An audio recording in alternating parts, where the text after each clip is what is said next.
Good evening. This is my third entry.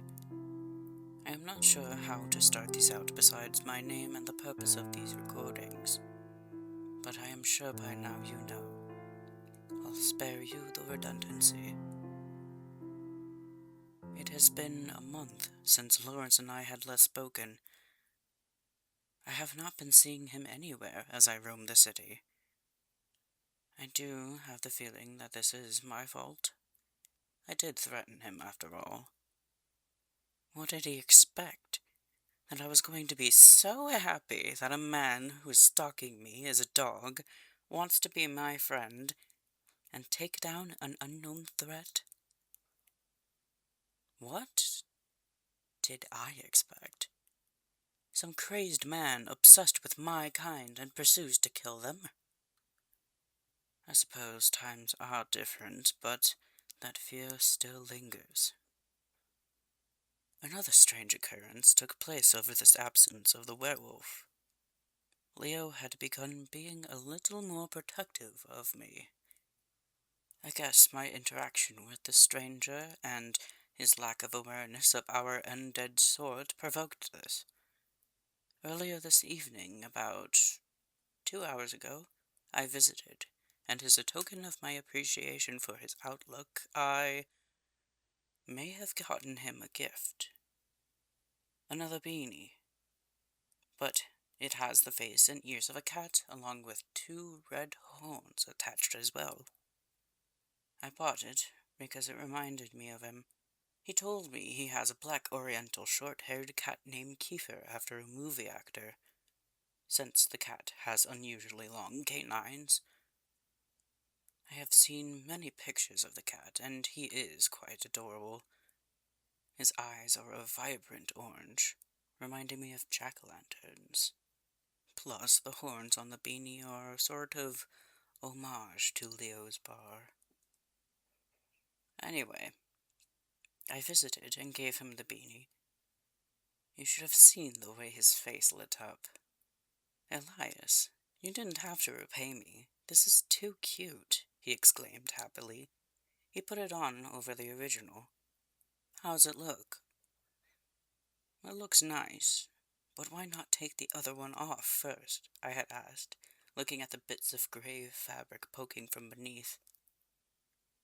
That one is sewn into my head. I can't take it off. Good God, really? No, he then sharply replied, before snorting into laughter. I can't believe you fell for that. If I could blush, I would be out of embarrassment. I can only assume I have never seen you without the grey one. Are you hiding a birthmark? A bald spot? No, this beanie just has sentimental value, he replied. Now this one does too, he added, patting the new one on his head. I gave him a smile. So, has he shown up at all since our meeting? I then asked, taking a seat. No, not at all. What exactly happened between you two? Did you know him before? Leo then asked. I proceeded to tell him that I did not know him before this, and he had confused me for someone else. He works at O'Brien's Auto Repair. His name is Lawrence. I know you have a bike of some sort. Maybe you can check it out if you're so curious. I might just do that. A look of realization crossed his face. I actually know where that is. There's a wall of missing people just down the road from it, Leo states. A whole wall of missing people? I inquire, leaning in curiously. You haven't seen it. It's pretty intense. I could show you if you want after we close, Leo offers. I thought about it for a moment, but agreed. I then had an ache in my stomach, as though it was warning me of what's to be found. Might as well. I'm curious now. I gave, ignoring the feeling. As told, I stayed. The bar closed, the patrons left, the other workers left eventually as well. Leo drove me to the wall of missing people. I hadn't been on a sport bike before. Leo didn't have a second helmet. However, he offered me his, but I declined. I trusted he was a good driver, plus it will take a lot more than a sport bike accident to kill me. Soon we arrived. The wall belonged to a community center. It neighbored the church with the strange posters. There had to be about 50 pictures. Men, women, both, neither, different ethnicities, all adults, the youngest being a person of 21. I recognized them. And then another, the woman from the beach, and yet 3 more. My count came up to 15. I felt the phantom beats within my chest, feeling as though my feet were being pulled into the ground, the ache in my stomach more prominent now, and then heard Leo sigh. You recognize some of these people too, he spoke, concern now flooding his eyes. I do, but what? He cut me off, his attention now fully on me. These people are missing, and honestly I saw them all, with you last, Leo accused. Now, I have never seen him getting worked up before, but of course, I have seen him irritated and frustrated, but this felt different. I can explain everything, but you must not tell anyone. Lawrence, he knows because he saw me, I began. Spit it out, Leo snapped, his tone demanding. The air grew thick and hot. The suspicion grew on his face, though I could sense he was conflicted. Those 2. I gestured to 2 posters, a man and the woman on the beach. I fed on them. I drank their blood and killed them. I am a vampire. Lawrence is not entirely a man either. He is a werewolf. He saw me kill the woman, but the rest I do not know what had happened to them. I walked some home. In fact, the youngest was alone and had too much to drink. They had just turned 21, I explained. And yet, they've been missing for 3 months now, Leo pointed out. I swear to you, if my life was still valid, I would swear on it, I pleaded. This situation was all too familiar to me. I didn't want to hurt Leo. I never had the thought. He has become such a friend, and yet I have lost friends over the state of my being before. I don't want this to become another case. There was a long moment of silence.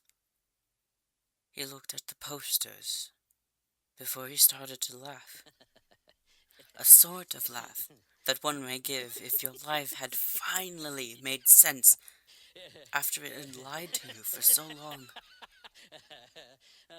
My stomach knotted. I was afraid again. I didn't know what he was going to do, but to my surprise, he settled down. He only patted my shoulder, gave it a firm grip, and smirked at me. See, I thought there was something strange about you ever since you first walked into the bar. Your long silver hair, ghostly face, looking like you haven't slept in a year. Do you have the... He mimics fangs with his hands held up to his mouth. Stunned at his reaction, I showed him my fangs. His eyes lit up, almost as brightly as he got my gift earlier. That's incredible. A real vampire. I thought they were just myths made up to scare humans. You're not afraid of me. You're not going to call the cops or or something?" I finally asked. He laughed again, a little less chaotically this time. "Elias, there are far more dangerous things in this city than one vampire." I gave him a confused expression, and before I could speak, Leo pointed to the posters. "That. I think these people know what's going on, and using fear to persuade people against something is more dangerous than whatever abilities you have as a vampire." His words struck a chord with me. He's right. I am but one vampire in a city of thousands. I could be outnumbered and not know. "I see," I finally whispered. "Your secret's safe with me," he then reassured, giving a wink and a smirk. The realization dawned on me. This must be the problem Lawrence was trying to warn me about. I spoke, looking around the area not just at the walls and the posters, but the church and the city around it as well. "Then, maybe we should meet up and discuss how to solve this. This can get quite deadly if not handled with care," Leo suggests. "I do not want to go crawling to that mutt begging for help after finding out he was right," I argued. "Then I will reach out. I'll make a text group chat if he accepts," Leo offered. "I hate texting," I groaned. "If I wanted to talk to someone, I would actually call them or visit them." "Too bad. I will set up a meeting to talk about this." Leo pointed to the wall, then to the posters. Reluctantly, I agreed, and we left. He was kind enough to drop me off at my apartment building. I guess it's only fair to let him know where I live, seeing as I know he lives above his bar. There was so much information, so much emotion that was brought up today. I am confused, stressed, surprised, and something else I can't quite explain. I don't know what is in store for me, and I don't know if I can trust whomever has that power over me. Or trust Leo's word, for that matter. He already knows too much. I cannot let him hold that over me. Oh, speaking of, Leo sent me a message. I can't believe he's still awake. "Good night, Fangs. We'll figure this out, with or without Lawrence. He's going to regret nicknaming me that."